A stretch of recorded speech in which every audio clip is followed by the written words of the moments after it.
بسم الله الرحمن الرحيم.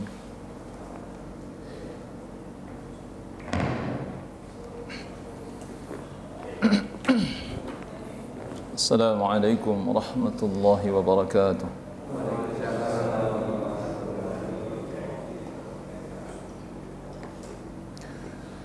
إن الحمد لله نحمده ونستعينه ونستغفره ونعوذ بالله من شرور أنفسنا وسيئات أعمالنا من يهده الله فلا مضل له ومن يضلل فلا هادي له أشهد أن لا إله إلا الله وحده لا شريك له وأشهد أن محمدا عبده ورسوله صلى الله عليه وعلى آله وصحبه أجمعين ومن تبعهم بإحسان إلى يوم الدين.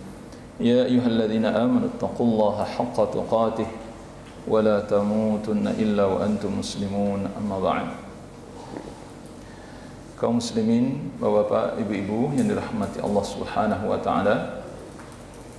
Pertama sekali kita menghaturkan puji dan syukur kehadirat Allah Subhanahu wa taala atas nikmat yang Allah berikan kepada kita, khususnya detik ini, saat ini Allah taala berkenan memberikan taufik serta hidayahnya kepada kita sehingga kita bisa menunaikan kewajiban kita sebagai seorang hamba.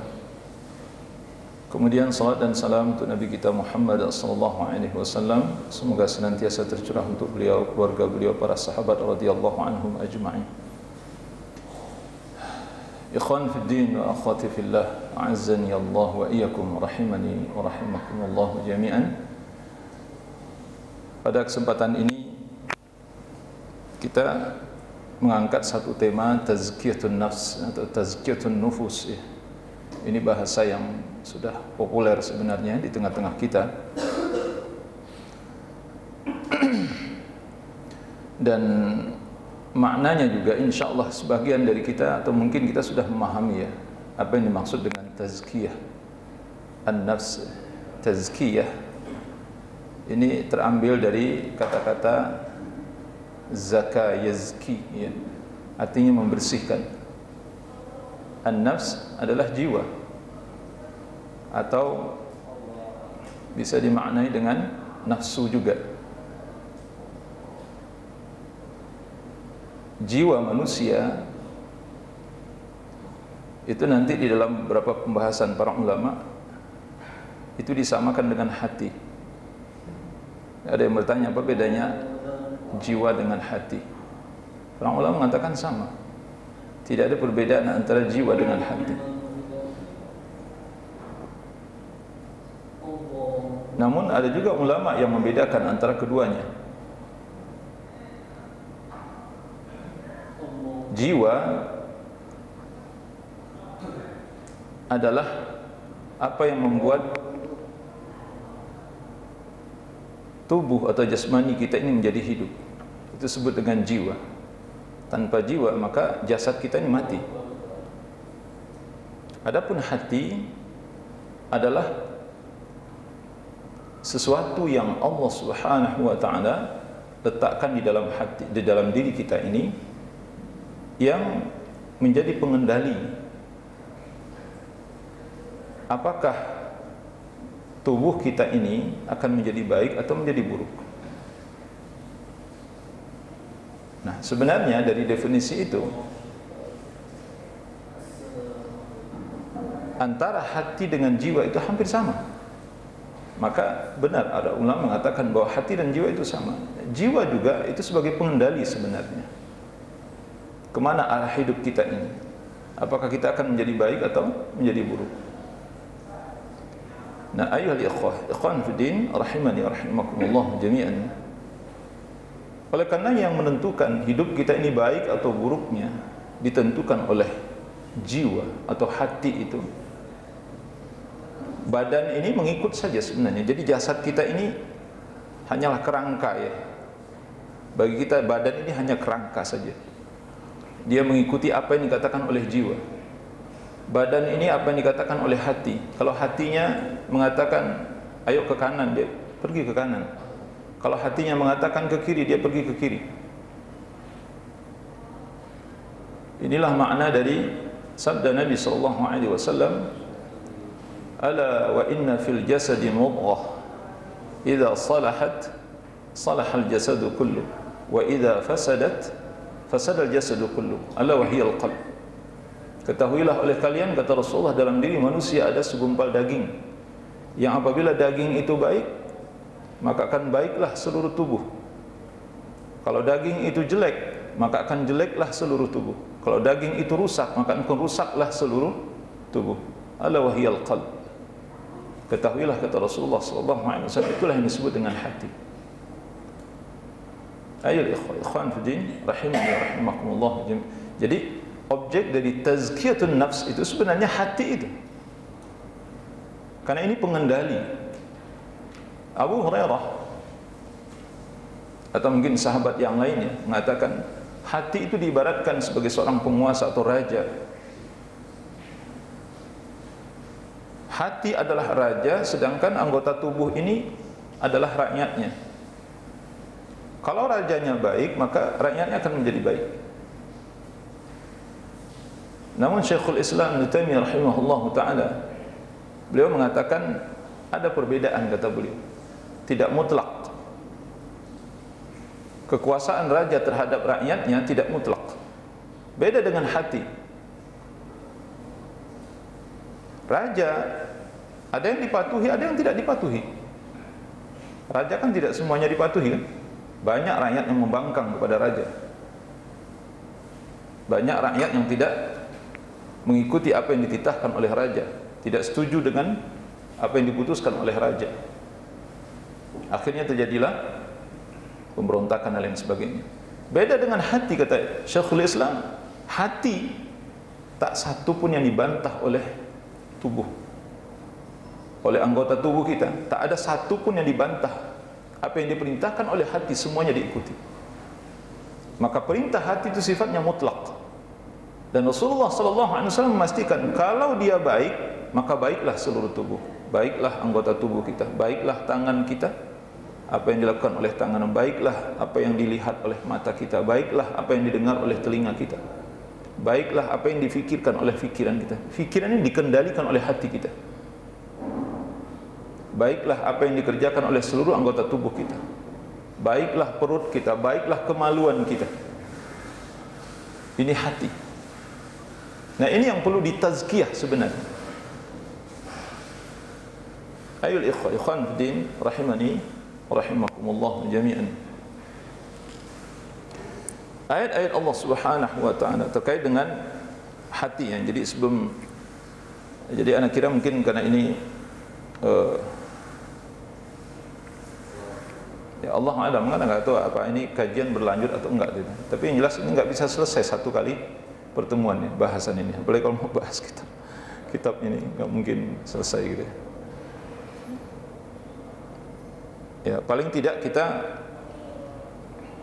mengemukakan dasar-dasar tazkiyatun nufus dulu ya. Tazkiyatun nafs ya, yang terdapat di dalam Al-Qur'an dan hadis Nabi sallallahu alaihi wasallam. Kemudian kita dapat di dalam ayat Allah Subhanahu wa taala, wa nafsi wa ma sawwaha fa alhamaha fujuraha wa taqwaha qad aflaha man zakkaha wa qad khaba man dassaha. Allah Subhanahu wa taala berfirman di dalam surah Asy-Syams ayat 9 10, demi jiwa dan demi penyempurnaan penciptaannya, kata Allah, fa'alhamaha fujuraha wa taqwaha, dan Allah Subhanahu wa ta'ala mengilhamkan kepada jiwa itu kefujuran dan ketakwaan. Fujur itu artinya adalah perbuatan-perbuatan yang dimurkai oleh Allah Subhanahu wa ta'ala. Fujur berbuat dosa dan maksiat itu fujur. Taqwa adalah hal-hal yang dicintai oleh Allah Subhanahu wa ta'ala. Allah ilhamkan ke dalam jiwa manusia dua perkara ini. Yang pertama jelek, yang kedua baik. Kemudian kata Allah Subhanahu wa ta'ala, kedua hal ini pasti mempengaruhi jiwa. Pasti.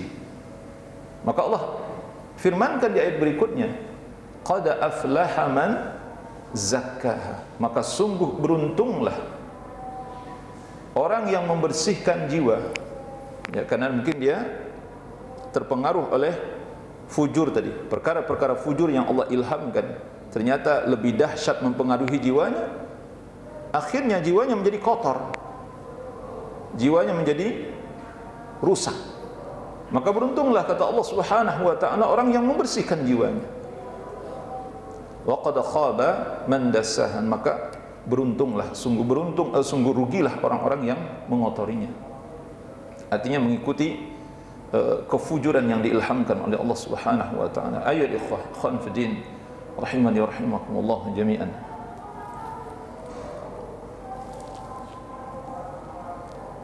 Kemudian ya,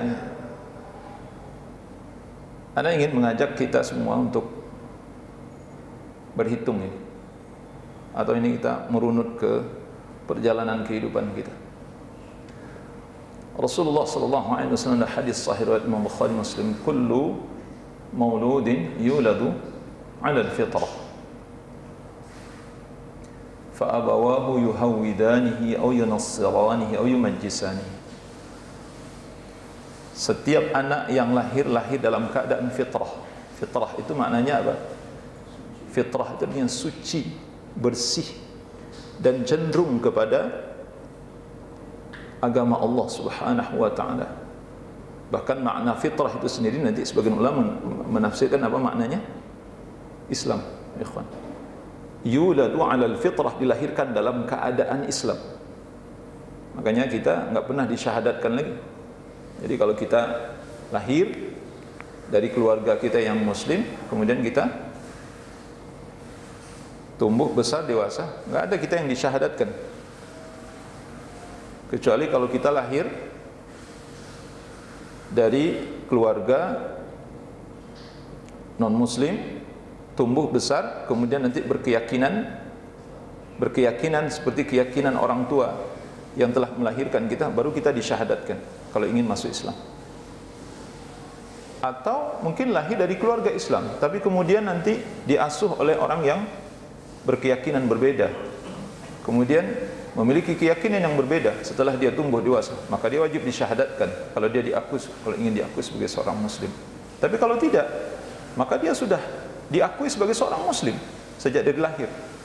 Atau dia lahir dari keluarga non muslim, tapi kemudian anak ini diambil oleh keluarga muslim, kemudian dia tumbuh besar dengan amal-amal Islam, maka tidak perlu disyahadatkan. Paham enggak maksudnya? Itu makna dari yuladu 'alal fitrah, maka dia telah dilahirkan dalam keadaan Islam, suci bersih Islam. Fa abawahu yuhawidanihi aw yunassiranihi aw yumajjisanihi. Orang tuanya lah, kata Nabi sallallahu alaihi wasallam, yang membuat anak ini menjadi kotor, menjadi sesat, menjadi menyimpang, akhirnya menjadi Yahudi, menjadi Nasrani, atau menjadi Majusi, kata Nabi sallallahu alaihi wasallam. Ayol ikhwan fiddin rahimani wa rahimakumullah jami'an. Jadi kita itu sejak lahir sampai umur balik, hati kita insyaallah bersih. Maka disebutkan oleh para ulama, ketika ada seorang anak yang lahir, kemudian dia belum sampai menginjak umur akil balik, dia sudah diwafatkan oleh Allah, dimatikan oleh Allah Subhanahu wa ta'ala, maka dia adalah anak surga, enggak ada dosanya. Makanya saya katakan, kita coba menghitung. Jadi kita ini mulai mengotori jiwa kita dan hati kita sejak kita menginjak umur balik. Umur berapa itu? Umur 13 tahun. 13 tahun lebih kurang ya, atau 14 tahun. Lebih kurang segitulah. Masih ingat nggak Pak, mimpi basah umur berapa? Antum? Nggak ada yang ingat? Ya kira-kira umur segitulah, 13 tahun ya. Sejak saat itu sudah mulai terkontaminasi fitrahnya jiwa kita atau hati kita yang diberikan oleh Allah Subhanahu wa ta'ala. Bayangkan, sekarang kita umur berapa ini? Antum udah umur berapa? Itu hitung saja. Udah berapa puluh tahun kita menjalani sejak kita ditaklif oleh Allah Subhanahu wa taala dengan syariat ini. Sejak kita menjadi mukallaf, bukan muallaf, mukallaf dalam bahasa fikih. Mukallaf itu maksudnya adalah kita telah diwajibkan untuk menjalankan perintah-perintah Allah dan menjauhi larangan-larangan Allah Subhanahu wa taala. Sejak kita menginjak umur aqil balik, sejak saat itulah subhanallah, jiwa kita sudah mulai terpengaruh, terkontaminasi. Kita terpengaruh dengan kefujuran yang diilhamkan oleh Allah Subhanahu wa taala. Bapak dan Ibu rahmati Allah Subhanahu wa taala. Dalam hadis yang lain Rasulullah sallallahu alaihi wasallam bersabda, "Wa inni khalaqtu 'ibadi hunafa'a kullahum." Kata Nabi sallallahu alaihi wasallam, aku ciptakan manusia seluruhnya dalam keadaan hanif. Jadi ini makna fitrah tadi, Pak ikhwan. Makna dari fitrah, yuladu 'alal fitrah, fitrah bermakna hanif. Kata Allah Subhanahu wa taala dalam hadis qudsi, "Inni khalaqtu 'ibadi hunafa'a kullahum." Aku ciptakan seluruh hambaku, kata Allah, dalam keadaan hanif. Hanif. Hanif itu apa? Kalau kita baca doa istiftah, wajjahtu wajhiya lilladzi fatara as-samawati wal arda hanifan. Hanifan. Hanif artinya adalah cenderung kepada kebaikan, cenderung kepada kesucian dan kebersihan, cenderung kepada yang hak yang datang dari Allah, itu hanif. Maka agama Nabi Ibrahim adalah agama yang hanif, millata Ibrahim hanifa. Wa innahum atathumus syayatin, akan tetapi kata Allah Subhanahu wa taala mereka didatangi oleh syaitan. Jadi yang membuat kita tersesat itu ada dua, Bapak Ibu rahimahullah. Yang pertama hawa nafsu, yang kedua syaitan. Yang pertama hawa nafsu, yang kedua syaitan. Jadi tidak semuanya datang dari syaitan, bisa jadi datang dari hawa nafsu kita, disebutkan oleh para ulama. Ini di antara penjelasan Syekh Ibnu Utsaimin rahimahullahu taala. Oleh karenanya kita berdoa kepada Allah pagi dan petang berdoanya, Allahumma inni a'udzubika min syarri nafsi wa min syarri syaitani wa syarakih, ya, atau wa syirkih. Ada dua cara membacanya itu. Aku berlindung kepadamu ya Allah dari keburukan jiwaku dan keburukan syaitan. Atau di dalam pembukaan muqaddimah tausiyah yang biasa disampaikan oleh Nabi sallallahu alaihi wasallam, wa na'udzu billahi min syururi anfusina. Itu menunjukkan bahwa jiwa kita ini adalah, atau nafsu kita ini, itu salah satu yang membuat hati kita menjadi kotor. Nafsu salah satu yang membuat hati kita menjadi menyimpang dan sesat dari jalan Allah Subhanahu wa taala. Ayol ikhwan fiddin rahimani rahimakumullah jami'an. Kemudian yang kedua adalah syaitan.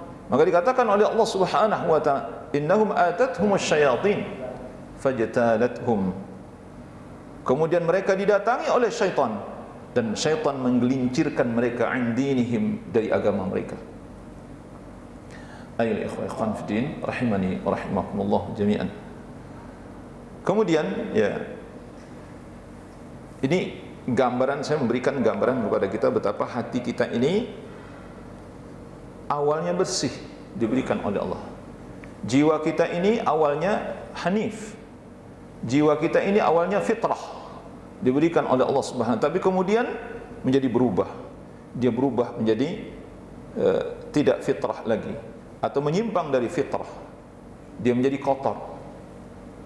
Nabi sallallahu alaihi wasallam dalam satu hadis beliau bersabda, innal mu'min atau innal 'abda idza adnaba dhanban nukitat fi qalbihi nuqtatun sauda. Kata Nabi sallallahu alaihi wasallam, sungguhnya seorang hamba apabila melakukan satu perbuatan dosa, maka akan dicap hatinya dengan cap hitam, diberi stempel hitam oleh Allah Subhanahu wa ta'ala. Artinya apa? Hati kita ini awalnya putih. Hati itu awalnya putih, tapi karena kita berbuat dosa dan maksiat, kemudian Allah kasih cap hitam. Kemudian kata Nabi sallallahu alaihi wasallam, fa in huwa naza'a wastaghfara wa taba wastaghfara suqila qalbu. Kalau orang ini berusaha untuk membersihkan hatinya dengan cara memperbanyak taubat dan beristighfar kepada Allah Subhanahu wa taala, suqila qalbu, maka hatinya akan dibersihkan kembali oleh Allah Subhanahu wa taala. Jadi hati kita yang tadi mulai kotor ya, ada noda hitam yang dicapkan oleh Allah ke dalam hati kita karena kita berbuat dosa. Tapi kalau kita bertobat kepada Allah, maka noda hitam tadi itu diangkatkan kembali oleh Allah Subhanahu wa taala. Noda hitam itu diangkat oleh Allah. Artinya kan bersih lagi berarti. Namun kata Nabi sallallahu alaihi wasallam, fa in zada zadat. Tapi kalau dia mengulangi lagi perbuatan itu atau dia tambah perbuatan itu, sementara dosa yang lama ini belum sempat bertobat dan belum sempat beristighfar, belum sempat membersihkannya, zadat, kata Nabi SAW, maka noda hitam itu ditambah oleh Allah di hatinya, ditambah lagi oleh Allah Subhanahu wa taala. Apa kata Nabi SAW? Hatta ta'lu qalbu, sampai hatinya tertutupi, seluruh hatinya itu tertutupi oleh noda hitam. Ini yang digambarkan oleh Imam Al-Ghazali rahimahullahu ta'ala. Al-ikhwah, kata Imam Al-Ghazali, hati manusia itu seperti kain putih ya, putih bersih. Tetapi kemudian ada noda di sana. Kalau noda satu segera dibersihkan, ini berdasarkan hadis Nabi ini, beliau menjelaskan, maka noda itu akan segera hilang insyaallah, mudah menghilang. Biasanya noda kalau baru satu Pak itu mudah dihilangkan. Tapi kalau noda sudah banyak itu susah untuk dihilangkan. Apalagi kalau sudah menutupi seluruhnya. Jadi ketika hati manusia itu sudah dilumuri oleh noda dosa, maksiat itu, maka dia menjadi hitam legam. Inilah yang disabdakan oleh Nabi sallallahu alaihi wasallam, fadzalika ar-ran. Ini yang disebut dengan tutupan. Ar-ran itu artinya tutupan. Maksudnya hati yang tertutupi oleh dosa. Tadinya putih, tapi kemudian karena dosa banyak sekali dan dia tidak bertobat dari dosa-dosa yang dia lakukan, maka hati itu sudah dilumuri oleh dosa sehingga dia menjadi hitam. Itu disebut dengan ar-ran dalam bahasa Al-Quran Karim. Nanti bisa kita lihat di dalam surah Al-Mutaffifin ayat 14. Kalla bal rana ala qulubihim ma kanu yaksibun. Sekali-kali tidak, kata Allah Subhanahu wa taala, bahkan hati mereka telah ditutup oleh Allah Subhanahu wa taala. Ar-ran itu kata Imam Hasan Al-Basri rahimahullahu taala, ar-ran itu maksudnya hati yang sudah berdosa kemudian ditimpali dengan dosa berikutnya. Akhirnya itu sudah hitam karena dosa, kemudian ditambah lagi dengan dosa berikutnya, ditambah lagi dengan dosa. Itu makna dari ran kata beliau. Jadi sulit untuk dibersihkan. Dia berdosa tapi enggak mau membersihkannya. Akhirnya sudah ditindih oleh dosa berikutnya, ditambah lagi dosa berikutnya. Subhanallah, itu makna ran. Kalla bal rana ala qulubihim ma kanu yaksibun. Bahkan hati mereka sudah tertutup dengan berlapis-lapis dosa. Hitamnya noda dosa menutupi hati mereka dari apa yang sudah mereka lakukan. Wal-'iyadzu billah. Ayyuhal ikhwah, ikhwan fiddin, rahimani wa rahimakumullah jami'an. Nah, secara ringkas saja, kita tentu paling tahu ya dengan dosa yang kita lakukan. Orang lain bisa jadi tidak tahu. Jadi dosa yang kita lakukan itu hanya ada dua yang tahu. Yang pertama Allah, yang kedua kita. Banyak orang yang tidak tahu dengan dosa yang kita lakukan. Mungkin terlihat kita ini seperti orang saleh, orang taat kepada Allah, tapi ada dosa-dosa yang tersembunyi. Siapa yang tahu? Tidak ada yang tahu, hanya Allah Subhanahu wa taala dan diri kita yang tahu. Seberapa dosa kita dan seberapa banyaknya dosa kita, hanya kita yang tahu. Jadi kalau kita hitung sejak dari umur sekian sampai kita umur saat ini, subhanallah, Bapak Ibu rahmati Allah. Oleh karenanya Allah Subhanahu wa taala berfirman ya, dan ini ayat yang dikemukakan oleh para ulama yang terdapat di dalam surah Al-Baqarah. Di dalam surah Al-Baqarah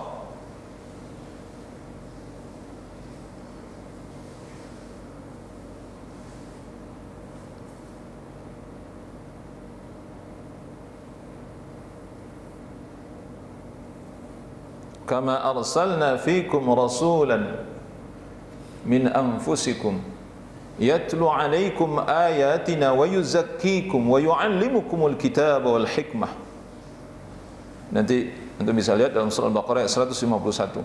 Sebagaimana kami telah mengutus kepada kalian seorang rasul di antara kalian, yatlu alaikum ayatina, yang membacakan kepada kalian ayat-ayat kami, kata Allah Subhanahu wa ta'ala, wa yuallimukumul kitaba wal hikmah, dan mengajarkan Alkitab dan Al-Hikmah, wa yuzakkikum, ya, wa yuzakkikum, ini kalimatnya, ayat ikhwan fiddin, wa yuzakkikum, dan mensucikan kalian. Jadi sebelum mengajarkan Alkitab dan Al-Hikmah itu disebutkan mensucikan kalian dan mengajarkan Alkitab dan Al-Hikmah kepada kalian, wa yu'allimukum ma lam takunu ta'lamun, dan mengajarkan apa-apa yang tidak kalian ketahui. Ini salah satu di antara kiat tazkiyatun nufus yang dijelaskan oleh para ulama rahimahumullah jami'an berdasarkan ayat ini. Mari kita lihat di sini. Tidak ada dosa yang lebih besar dari kesyirikan dan kekufuran. Tidak ada yang melebihi itu. Maka dosa yang paling besar adalah seseorang tidak mengakui Allah sebagai Tuhannya, atau dia menduakan Allah dengan Tuhan yang lain. Inilah dosa sebesar-besar dosa, tidak ada yang melebihi dari itu. Dan dosa ini dialami oleh para sahabat sebelum mereka masuk Islam, dialami oleh manusia sebelum didatangkan Rasulullah SAW, kemudian diutus oleh Allah Subhanahu wa ta'ala Rasul untuk membersihkan hati mereka dari dosa yang paling dahsyat ini, dosa yang paling besar ini, yang dosa kekafiran dan kesyirikan yang dilakukan oleh mereka. Dengan cara apa? Dengan cara mengajar mereka, membacakan kepada mereka ayat-ayat Allah Subhanahu wa ta'ala dan sunnah-sunnah Rasulullah SAW. Ayol ikhwan fiddin rahimani wa rahimakumullah jami'an. Wa yuzakkihim, itu bisa kita maknai dengan apa? Dengan taubat.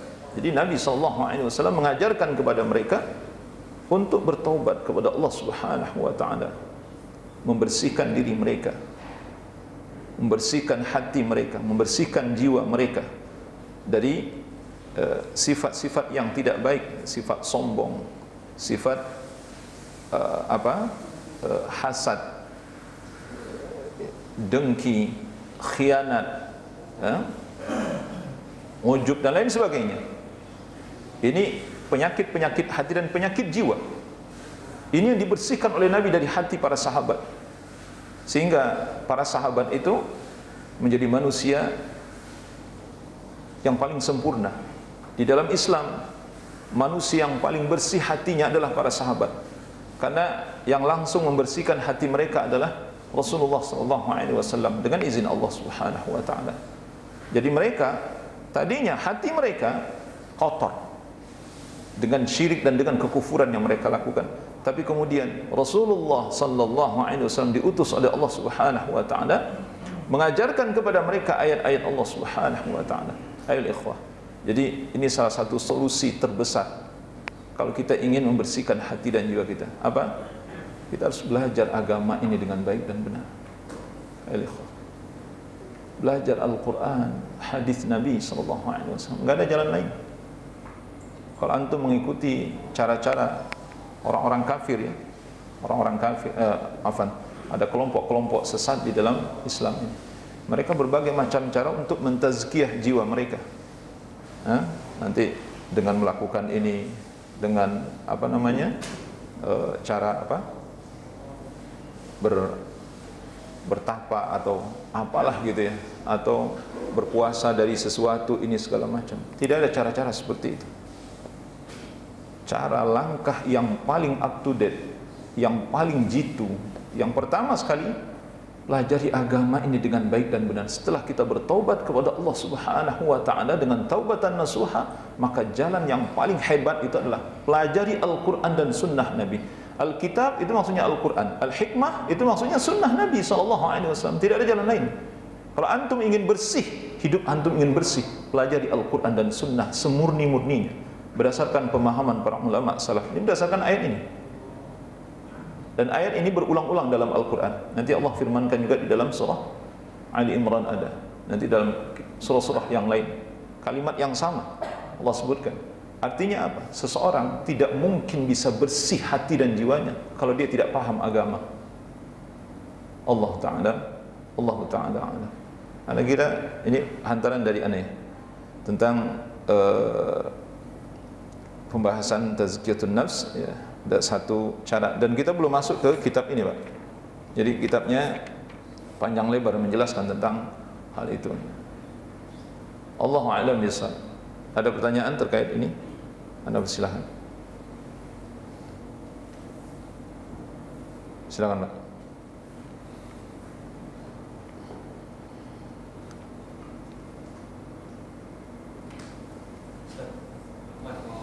Ya, silakan, Pak. Ini dijelaskan mengenai kondisi hati yang terlalu banyak berbuat dosa menjadikan hati itu hitam.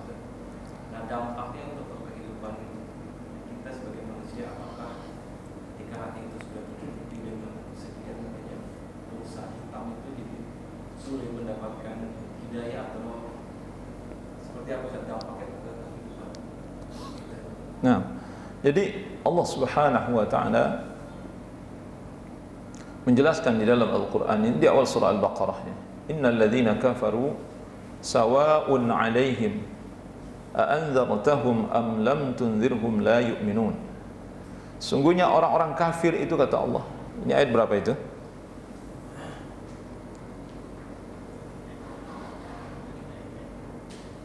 Ayat 5 ya, Al-Baqarah ayat 6 ya. Sesungguhnya orang-orang kafir, kata Allah, sama saja bagi mereka. Apakah engkau beri nasihat mereka atau tidak diberi nasihat mereka, sama saja, enggak ada bedanya bagi mereka. La yu'minun, mereka tidak akan beriman. Apa sebab? Khatamallahu ala qulubihim wa ala sam'ihim wa ala absarihim ghishawah wa lahum 'adzabun 'adzim. Allah tutup hati mereka, Allah tutup pendengaran mereka, Allah tutup penglihatan mereka dengan satu tutupan yang rapat. Itu penyebabnya. Kenapa? Karena sudah tak terhitung lagi dosa dan maksiat yang mereka lakukan, sehingga nasihat itu nggak bisa masuk gitu. Nasihat itu nggak bisa masuk gitu. Jadi dikasih nasihat atau tidak dikasih nasihat nggak ada bedanya bagi mereka gitu. Ditegur nggak ditegur sama saja gitu. Subhanallah, ini hati udah mati gitu ya. Atau hati itu sudah tertutupi oleh satu tutupan yang sangat rapat, sehingga dia tidak ada celah lagi untuk kebaikan masuk ke dalamnya gitu. Atau hati itu mungkin sudah dipenuhi oleh dosa dan maksiat, sehingga sudah tidak ada ruang sedikit pun, tidak ada celah sedikit pun untuk kebaikan masuk ke dalamnya. Subhanallah, maha suci Allah. Nah, hal ini akan terjadi bagi hati-hati orang-orang yang mungkin ya, dia tidak kafir ya, dia tidak kafir, atau mungkin juga tidak melakukan kesyirikan, wallahu alam juga ya. Tapi kalau hati sudah penuh dengan dosa, itu biasanya salah satu dosa yang tidak mungkin ditinggalkan oleh orang yang hatinya sudah berlumuran dosa itu dosa syirik biasanya itu. Nah, karena yang memenuhi hati, ruang hati dengan dosa, dengan noda dosa itu adalah dosa yang paling besar ini, kemudian dosa yang lain, dosa ini segala macam gitu. Salah satu di antaranya betul seperti yang antum katakan, ini berdasarkan ayat Allah ya. Afala yatadabbaruna al-Qur'an am 'ala qulubihim aqfaluha am 'ala qulubi aqfaluha. Dalam surah Muhammad, Allah Subhanahu wa Ta'ala menyebutkan, apakah mereka tidak mentadaburi ayat-ayat Al-Quran? Maksudnya Al-Quran sudah memberikan nasihat kepada mereka Allah Subhanahu wa taala dengan ayat-ayat Al-Qur'an memberikan nasihat kepada kita. Tetapi mereka tidak bergeming dengan nasihat ini. Ini ayat ini menyindir siapa ini? Orang munafik. Dia muslim. Tetapi nasihat Al-Qur'an, hadis-hadis Nabi SAW itu enggak ada manfaatnya bagi mereka. Jadi apapun yang dikatakan oleh Al-Qur'an sama sekali itu tidak membuat mereka menjadi berubah. Subhanallah, maha suci Allah. Ini bahaya ini sebenarnya. Jadi orang kalau sudah hatinya tertutupi oleh dosa, maka besar kemungkinan nasihat-nasihat susah masuknya. Nggak mau menerima nasihat gitu. Jadi siapapun yang menyampaikan itu akan sulit sekali. Apalagi mohon maaf ya, kalau antum yang sudah berumur 60 ke atas ya, itu dijelaskan oleh Imam Ibnu Katsir rahimahullahu ta'ala. Jadi baik ikhwan, kita ini kalau sudah berumur 40, itu sebenarnya satu tanda besar dari Allah bahwa kita ini harus baik ya. Antum silakan baca nanti surat Al-Ahqaf ayat 15. Antum baca tafsirnya. Itu Allah sebutkan hatta balagha ma'ahu hatta wa balagha 40 sanatan, itu kalimatnya, sehingga dia sampai ketika dia sudah dewasa dan sampai 40 tahun. Qala rabbi auzi'ni an ashkura ni'mataka allati an'amta 'alayya wa 'ala walidayya, dan seterusnya. Artinya Allah Subhanahu wa taala memberikan isyarat dari ayat ini bahwa kalau kita sudah sampai umur 40 harusnya kita berubah. Jangan gitu terus. Kalau kita nggak berubah nih, terus itu akan berkelanjutan nanti sampai kita menginjak umur 50. Sampai umur 60 nggak berubah juga. Disebutkan oleh para ulama, orang ini akan sangat sulit untuk berubah. Orang kalau sudah umur 60 nggak berubah juga, itu akan sulit. Kan itu puncak dari umur sebenarnya. A'maru ummati ma baina sittina wa sab'in. Kata Nabi SAW, umur umatku kisaran antara 60 sampai 70, itu umur umatku. Kata Nabi SAW. Disebutkan oleh para ulama, umur 60 itu sudah puncak dari umur kita. Kalau kita nggak berubah juga, orang ini mungkin matinya su'ul khatimah. Ayo ikhwan. Artinya dosa sudah terlalu banyak itu. Dan 60 nggak berubah juga. 60 tahun ya, nggak berubah juga. Wal'iyadzubillah. Jadi tidak diragukan lagi bahwa orang-orang yang hatinya sudah tertutupi oleh hitam noda dosa yang dia lakukan, salah satu di antaranya adalah akan sulit menerima nasihat. Kalau dia baca ayat Allah, ayat itu tidak akan pengaruhi jiwanya. Kalau dia baca hadis Nabi SAW, hadis Nabi tidak akan memberikan nasihat kepadanya, tidak akan memberikan manfaat kepadanya. Subhanallah, maha suci Allah. Allahu a'lam bishawab. Salah satu di antaranya. Lebih dari itu ya, melakukan ibadah dan ketaatan itu menjadi sangat berat. Jadi berat jadinya. Jadi orang kalau banyak dosa, ibadah itu berat. Selalu lalai. Kalaupun dia ibadah, lalai. Kalaupun dia ibadah, dia tidak nikmat. Nanti kan kita bahas di sini. Ini itu di antara hukuman Allah untuk orang-orang yang berdosa itu.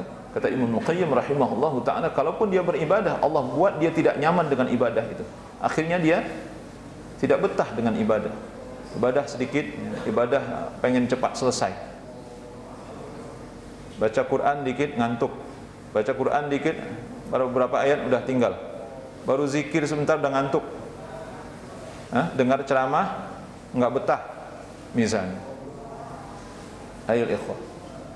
Jadi kalau terus-menerus seperti ini, itu salah satu tanda dosa menggerogoti hati kita. Dan itu hukuman dari Allah Subhanahu wa taala. Allah buat kita tidak nyaman dengan ibadah kepada Allah. Allah buat hati kita ini tidak menikmati ibadah. Sehingga kita tidak nyaman beribadah. Harusnya kan beribadah kan nikmat. Semakin lama semakin nikmat, semakin lama semakin nikmat. Sebagaimana Nabi kita sallallahu alaihi wasallam. Maka lihatlah beliau kalau salat malam, enggak pernah Nabi salat malam kaki beliau enggak bengkak. Itu apa sebabnya? Karena beliau sangat menikmati ibadah. Kita salat dikit sebentar udah capek.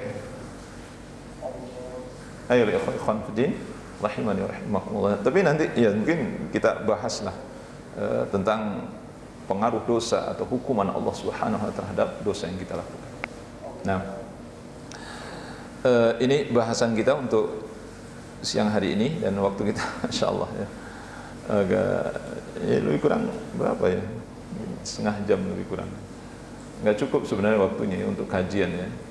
Tapi ya alhamdulillah, alladzi bi ni'matihi tatimmus shalihat. Segala puji bagi Allah yang telah memberikan kita nikmat duduk sesaat belajar ini. Semoga Allah Subhanahu wa taala memberikan manfaat dari apa yang kita bahas pada siang ini, dan Allah Subhanahu wa taala memberikan taufik kepada kita untuk memahaminya dengan baik dan benar, dan bisa mengamalkan dalam kehidupan kita sehari-hari, dan semoga Allah berikan kita keistiqamahan dalam kebaikan.